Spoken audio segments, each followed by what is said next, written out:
Motor, J Motor, J Motor, J Motor, recognize Heckler House, Heckler House. Oh, oh, oh, oh, oh, oh, oh, oh.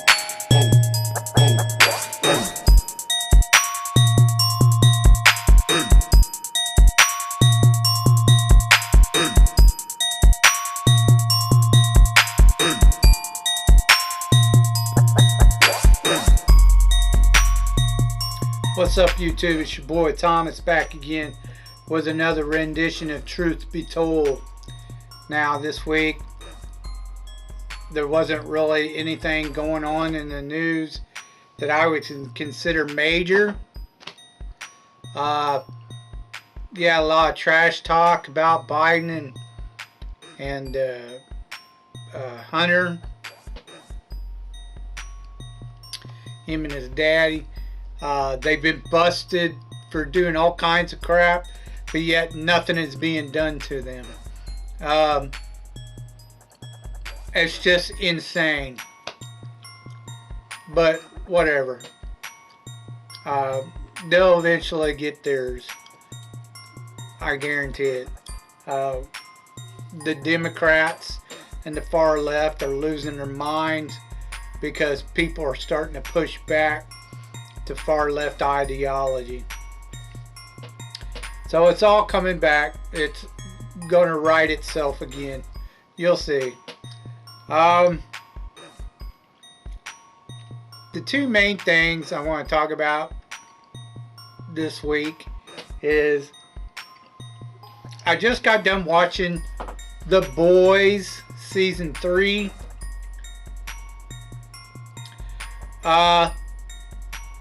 This show would be a really good show if they would just get rid of all this sick, pedophile, fucking sex bullshit.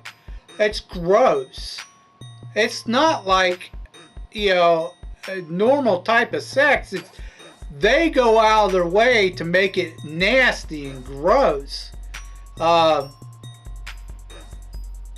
You know, but that's what you get when you have Seth Rogen fucking telling. It's like he's a little kid. He's a child who can't get enough talk about fucking dick and pussy. I mean, he's fucking, and he tries to make dick jokes all the fucking, some type of sex joke with these shows. It is just fucking retarded. It's not funny. It's just gross. And he's mentally fucked in the head. He's a sick individual, needs mental help. And anyone along with him, the guy who helped create the show and shit too, that motherfucker, Eric, whatever his name is. There's some sick fucks. They really are. Otherwise, the show wouldn't be all that bad. But because of that shit, it's nasty. It really is. If you're not into fucking nasty ass shit, I do not recommend this show. Now, this is supposed to be like a parody on the Avengers. Now they're going to do a spin-off show called The G-Men, which is another parody, but based off the X-Men. However, this show, this spin-off that they're trying to do, is going to be 10 times worse. They've already said it was, because they're more fucked in the head than these characters are.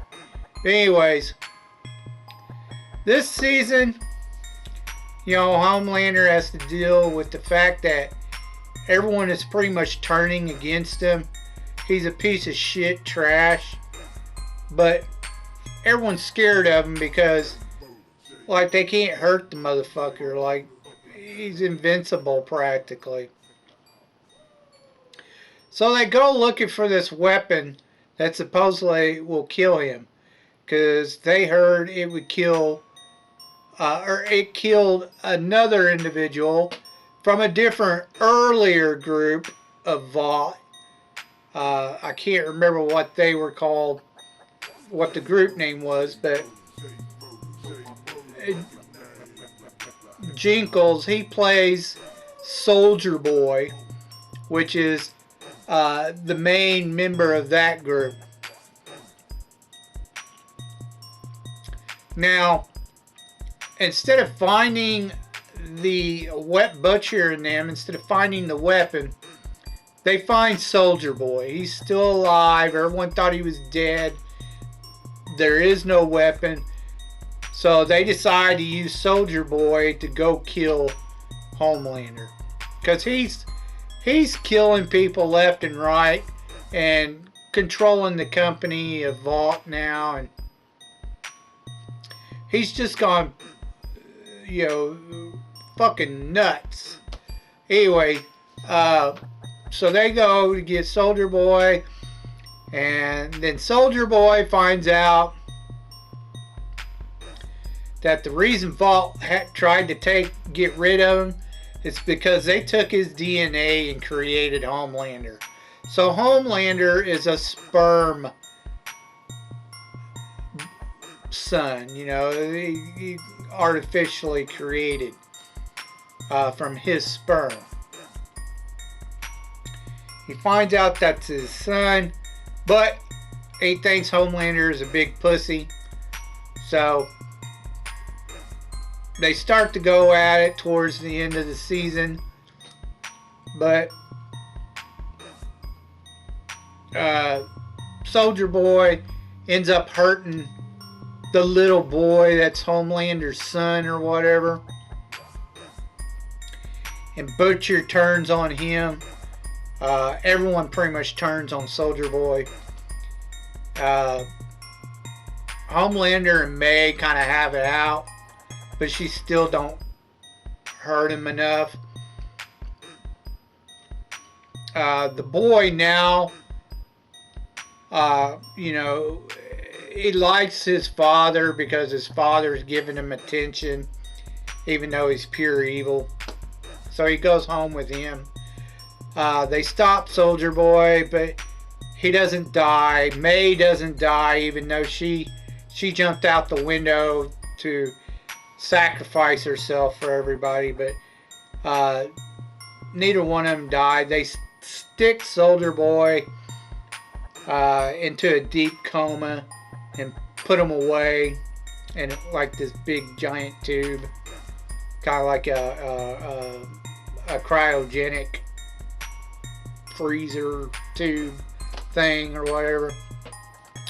May decides to run away and disappear. Starlight has now become a member of the boys, and towards the end you see what's her face, the one that's going around and killing people. She has this power where she pop people's heads and shit, blow them up or whatever. It's the dumbest shit. But anyway, they see that she's running for president or vice president with this other guy who's, he's like a huge investor in the Vought, and he's running for president. She's going to be his VP. And that's the end of the show. So there's going to be a season 4. Again, the show wouldn't be so bad if they got rid of all the fucking sexual content. Everything else is great, but that shit, it needs to stop, because it's some sick, twisted fucking pedo shit. Pedophile crap. It needs to be out of the show. You don't need it to tell a story, and it's not fucking funny. It's just gross. That's why I absolutely can't stand that character, The Deep, because he's gross. That character's gross. Anyways, I give it a thumbs up and a thumbs down. You can check it out if you want, but I'm telling you right now, you have to get past all the nasty ass pedophile sexual content. Okay, moving on. This time with Star Trek Strange New Worlds. Go get you some strange. We are now on episode 10, and mainly this episode was pretty much about Pike trying to figure out how he can stop his future, what happens to him, because everybody knows what happens to him.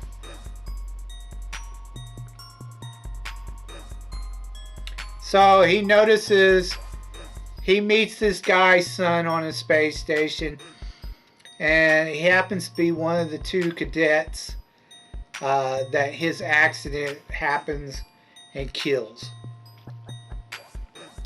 when he grows up in the future.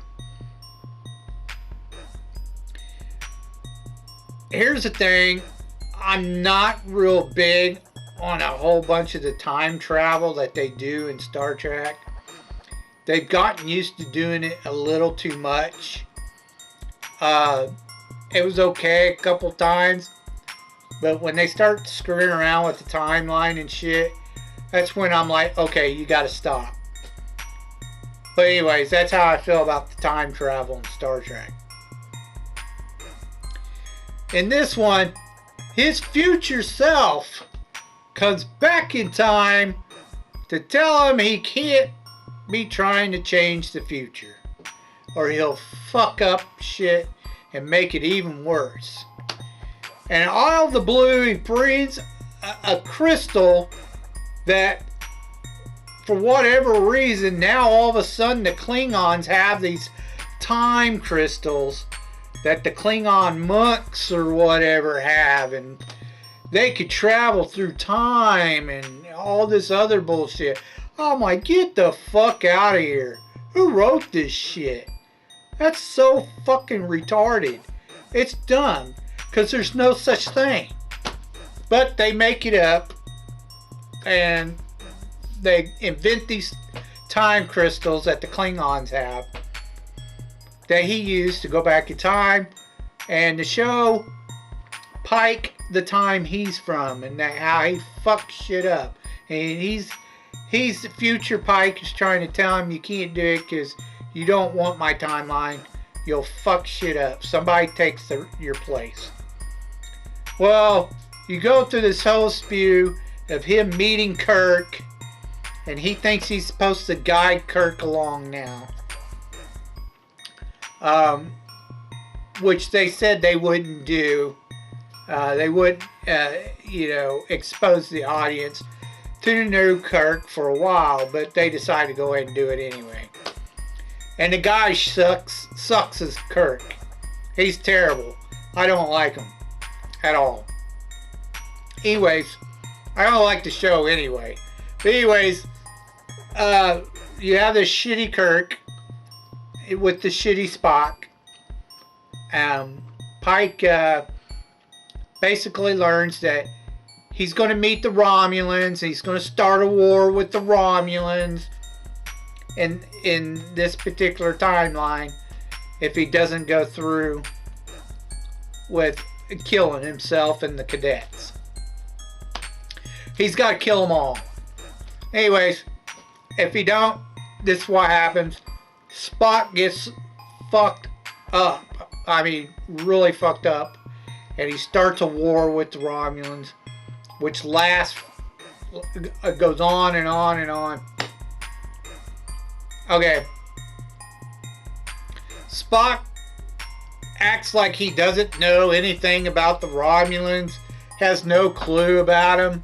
He didn't even realize that they were part of his race, that they were actually Vulcans. Just they separated themselves from Vulcan a long time ago. He acts like he doesn't know anything about it. Now, when Pike goes back into the past and he realizes he shouldn't change the future, he's talking to Spock, and he doesn't mention, hey, did you know the Romulans look just like Vulcans? I wonder why that is. He doesn't mention it. Yet he remembers everything that happened. The Federation hasn't... Supposedly, the Federation doesn't know what the Romulans look like. They've never met them face to face. But all of a sudden they do in this episode. And again, he doesn't ask Spock. That would be one of my first questions. Hey Spock, what the fuck? I saw the Romulans in the future. They look just like you. What's up with that shit? Nope. Never mentioned it. Doesn't say a word. And that's the end of the episode. It's fucking retarded. It's a dumbass episode. Whatever. Anyways, that's your analysis on fucking the new Star Trek Strange New Worlds for this week.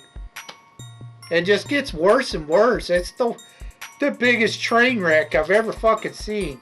Kurtzman and his fucking woke writers are retarded. Anyways, let's move on to your B-movie reviews.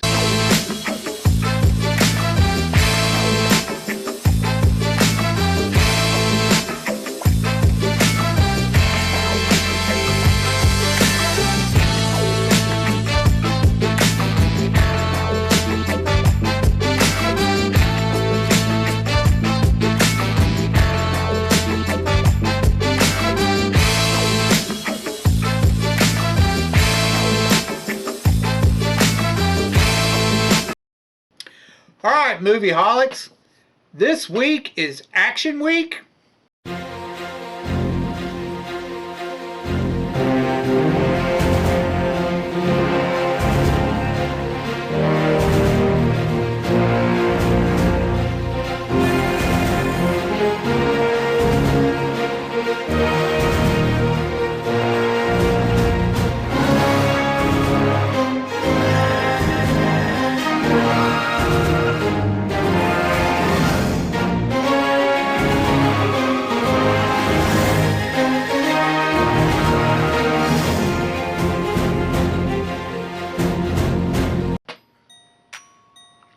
We have a couple of Chuck Norris movies to go over.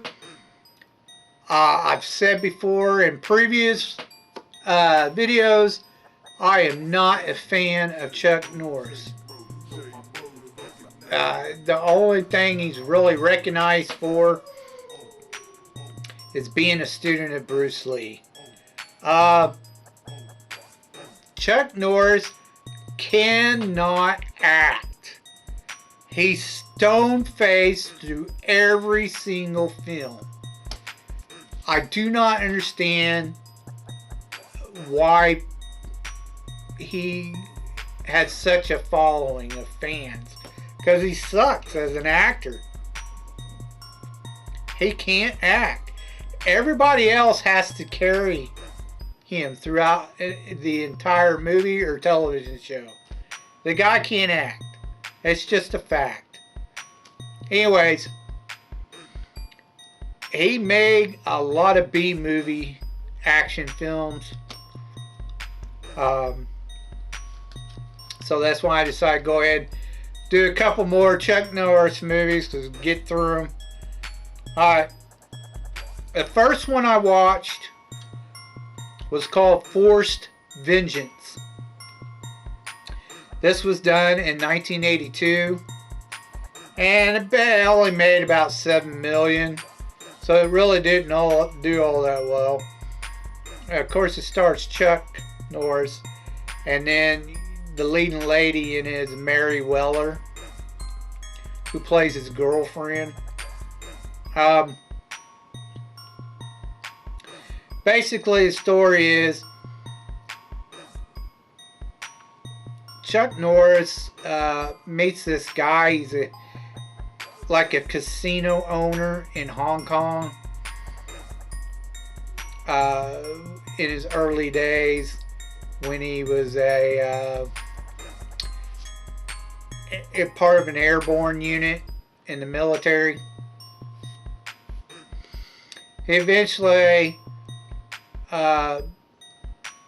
he starts helping this guy, this casino owner. They become really good friends. He's a decent, where most of them are crooked, He's actually a fairly decent business owner, so that's why he works for him. He's like head of security. Him and the guy's son become really good friends as well. He basically becomes part of the family, helping him out as security. There's a new, I guess, buyer in town. He's kind of trying to take over all the casinos in Hong Kong. And the current owner of the guy Chuck works for, he's not having it. He doesn't want any part of it. But they want his business anyway. So they have him and his son killed. And then Chuck, he has to protect the daughter. The casino the ownership basically falls on her. So he has to protect the daughter. Now he's running around trying to protect the daughter and his girlfriend. At the same time, he's trying to get answers as to who all is involved and who wanted them killed. While he's doing this, he leaves the girls with a good buddy of his who ends up getting killed. Well, you don't see him actually get killed, but this one big, China dude, he breaks his back or whatever. And then he kills or rapes and kills Chuck's girlfriend and grabs the daughter and takes off with her. So Chuck goes and sorry, I can't talk today. Chuck goes and tracks down this one guy that he knows is involved. He eventually figures it out that he's involved. He ends up not really killing him. He tries to save him, but the guy kills himself. Of course, international affairs is involved and shit. So they're letting him off the hook of killing these guys. Anyway, he goes, he finds out that the guy's father is the one all responsible. He's part Asian. His father is Chinese, but his mother wasn't. Anyways, he goes and finds the old man who's involved in killing a bunch of people and shit, and try and take over all these businesses. He doesn't end up killing him. He kills the big Asian dude that killed his girlfriend. But the old man gets put in an insane asylum. And everyone lives happily ever after. And that's the end of the movie. It's basically a revenge story is what it is. It's not bad. It's okay. Again, Chuck cannot act. I give it a thumbs up and thumbs down. It was alright for a one-time watch. The acting wasn't horrible. Moving on. The next one is a movie I've heard 100 times. I've never bothered watching it. Like I said, I'm not a Chuck Norris fan, so I never ever bothered watching any of his movies or television shows. It's called Invasion U.S.A. Apparently, this is a cult classic. It was done in 1985. And it made about 18 million, so it did okay. Now, it starred Chuck, of course, and then you had Richard Lynch, which is a really good actor, and Melissa Prophet was the leading lady in this. She plays some reporter. Richard plays the bad guy, like a Russian spy or some shit. Basically, Chuck is kind of living off the grid. He doesn't want anything to do with, the FBI, or I don't know if it was the FBI or Central Intelligence Agency. but he doesn't want that type of lifestyle anymore. So he's kind of living off the swamps. I think somewhere in Florida. You know, he's gator wrestling and that kind of shit. Richard Lynch plays this Russian spy. He comes back into America. They're going to start a whole invasion type shit. They bring a bunch of men. He's working with some Cuban dude. They bring a bunch of men over from across the sea to start like this little war. But, you know, with the technology, even back then, they would have known something was going on. So it made no sense that they were able to, you know, get all these guys over here, fucking this army. But whatever. It has to go with the story, right? Anyways, they're doing all kinds of crazy ass shit to try to get people to turn on each other.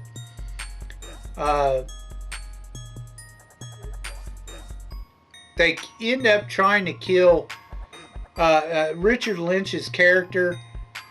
He has this obsession about Chuck's character because he could have killed him once. Like, he found him, nearly killed him. And it's been haunting him ever since. So he wants to kill Chuck. So they go to try to kill Chuck. They end up killing, like, Chuck's best friend or some shit, which pisses Chuck off. So he starts going after these terrorists and killing a bunch of them. And then he tells this CIA agent or FBI agent or whatever he is that wants him to come help him take care of him. He tells him, you know, you got to do this, hands and some papers. He says, have the, you know, the agency set this up. Basically setting up a trap for Richard Lynch. Now Richard shows up with all his men, and the National Guard pretty much wipes out all the bad guys for the most part. I mean, a few of them surrender, but they pretty much kill all these guys, and there's hundreds of them. You have this one last scene with Richard Lynch. Well, Chuck takes out a couple guys in the building, but then Richard Lynch, I don't know, he just basically pummels the shit out of Richard Lynch. And then Richard Lynch turns a bazooka on him, but Chuck has his own bazooka and blows him up outside of this window. And that's the end of the movie. It was okay for a cheesy action film. I thought it was cheesy as fuck. But whatever. You know, him walking around with some submachine guns. He's like shooting all these guys and running them over with his truck. But no one gets shot. All these bullets are flying and no one gets hit. It's fucking retarded. Now, Melissa Prophet, she plays this fucking, I guess she was supposed to be the comedy. I don't know. She plays this reporter that keeps showing up at death scenes. And she's screaming and yelling at Chuck all the time, calling him cowboy and shit. It was just fucking retarded. Anyways, the acting was okay. I like Richard Lynch. He's a great actor. But I don't know. Like I said, it was really cheesy. It's okay for a one-time watch, but it's not really that great of a movie. It's okay. I give it a thumbs up and thumbs down. It's okay for a one-time watch. Check it out if you want. If you're really into Chuck Norris films, you'll probably like this one. Anyways, that's all I have for you this week. If you have anything to talk about or any thoughts about what I said earlier in the video, please leave your thoughts in the comment section down below. I'd like to hear from you. Also, if you know of any type of underrated, B cheesy movies, any genre that you could think of, you think I might never have heard of or have seen before, please leave your suggestions down in the comment section down below, and I'll get to reviewing them as soon as I can. So until next time, I told you you'd be told the truth, and you just been told.